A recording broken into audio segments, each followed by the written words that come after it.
What's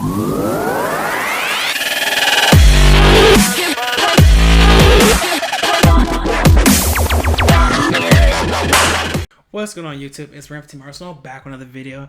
As you can see, we're back on the mat today with round 2 of the feature matches for KOF Cup 9.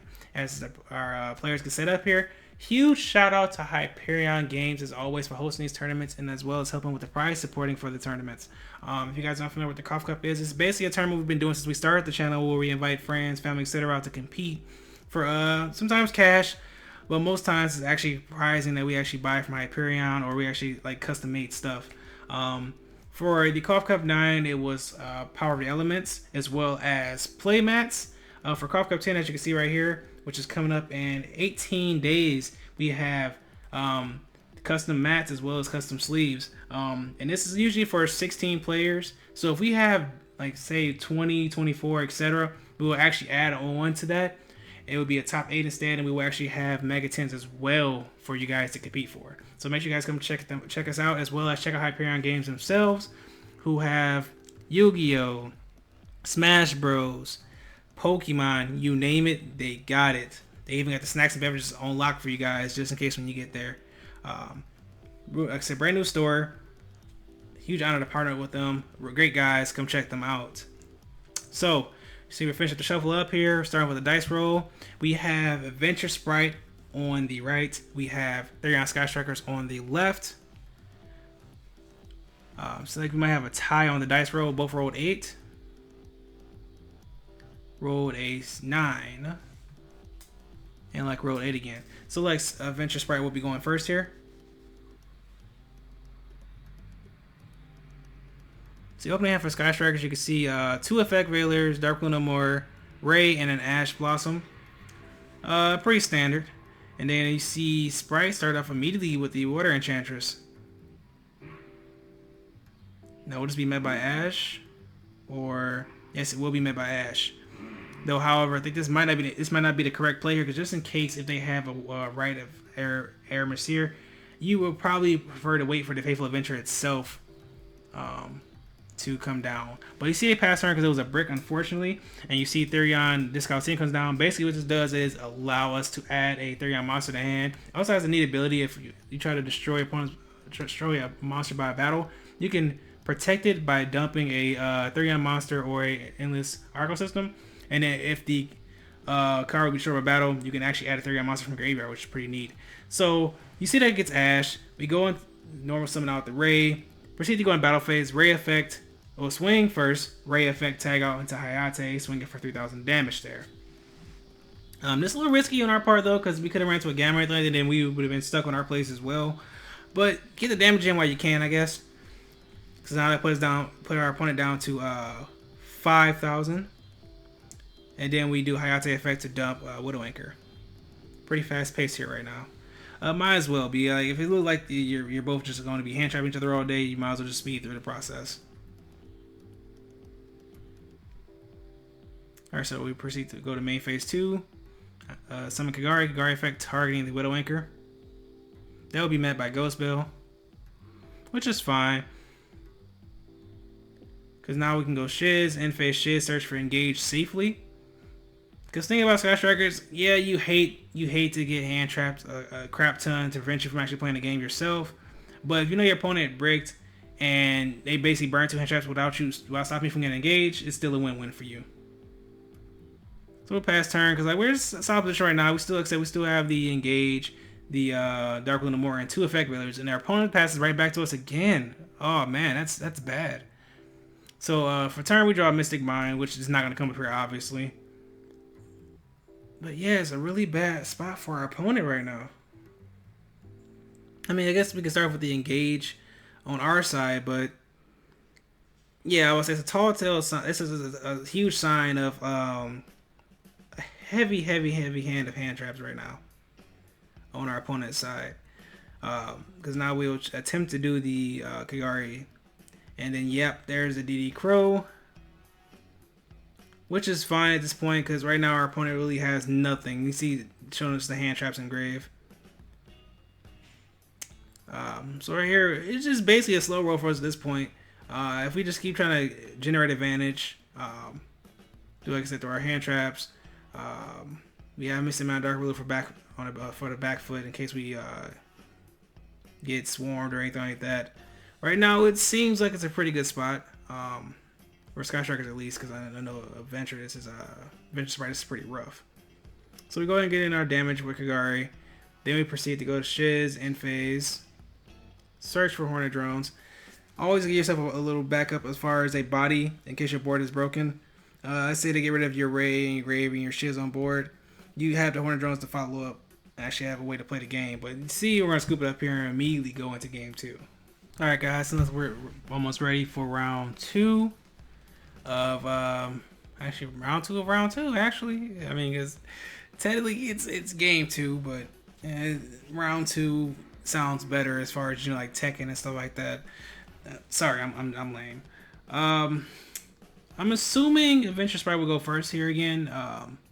Though it is tantalizing to have Sky Strikers to go first, you know, because 9 out of 10 the board going first sucks. But you see, for turn we draw on the Sky Striker side at least. You see the Therion Regulus. You see the Nibiru, the Infinite Permanence, the Terraforming, and the Hornet Drone. So just basically just gas there. And then we have full combo as far as negation and board breaking. But you see, you start off with the right. We summon out our token, have Faithful Adventure, then normal summon out Jet. Jet will then search for Draco back.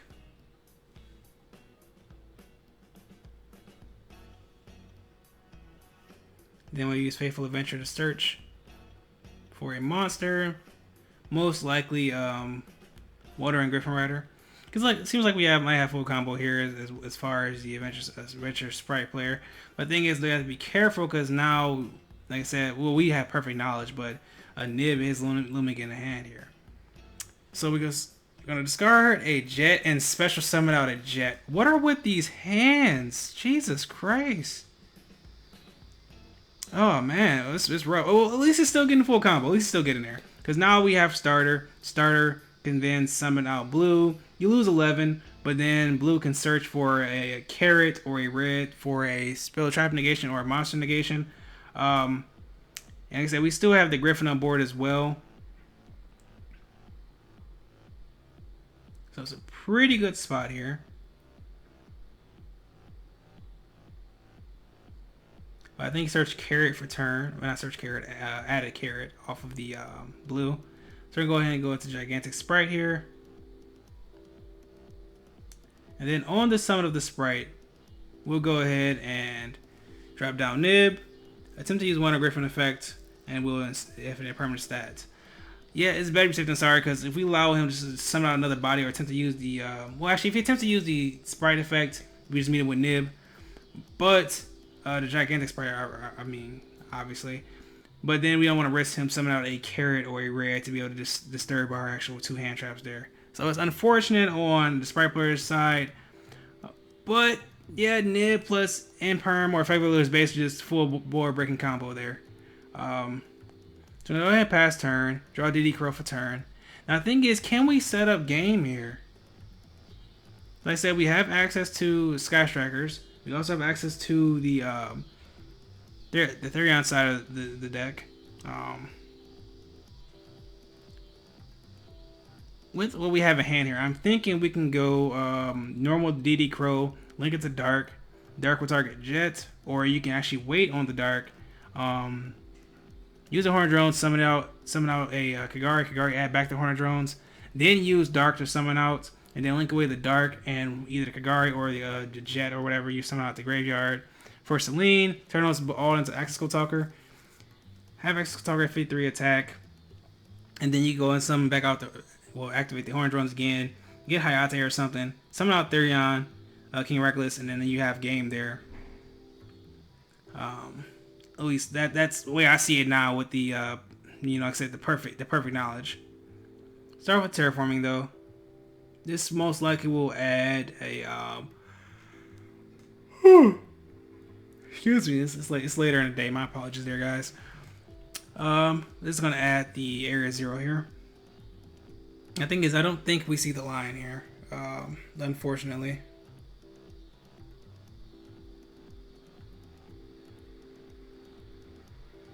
It's pretty simple. Pretty simple. Well, I guess that's what no pressure on us now. We can actually see that line. We start off with the Air Zero targeting the Nib. See Nib, Ash, and Dark Blue no more. Yeah, it's definitely not a Sky Striker card. Which is to be expected because 9 times out of 10 when you play Air Zero, it's not necessarily to actually, you know, pray to God you get something off of that. It just, if it happens, it happens. If it don't, it don't.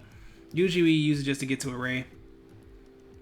But we're gonna go ahead and normal out the DD Crow and link away the Nib and the DD Crow into a Dark. Maybe we do see the line here then. Maybe we do see the line.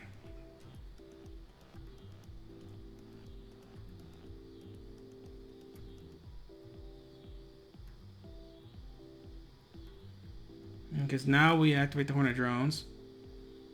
Turn that into a Kagari.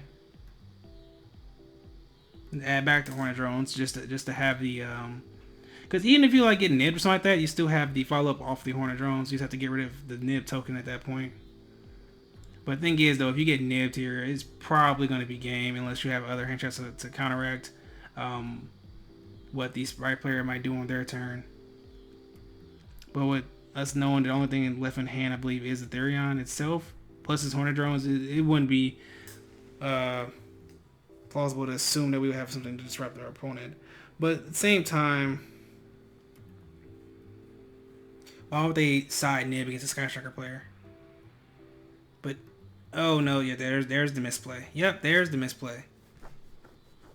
Because instead of us now having access still to our Sky Striker plays, we're basically just locking ourselves into strictly the Therion and the Access Code Talker, which still might be enough. Actually, no, it won't be. Unfortunately, because I believe Therion is the King of Reckless is 28, and Access Code Talker rate. Actually, no, that actually would be his exact game because it'd be 81 damage. Yeah, so we actually can keep the Hornet drones for follow up. So notice this is actually better. This is actually better.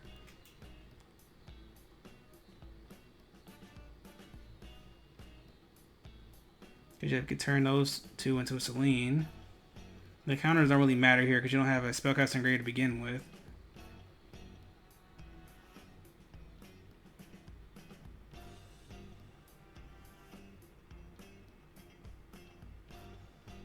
Then you can turn those two into Axial Talker for 53, kill the token, and then just go for game there.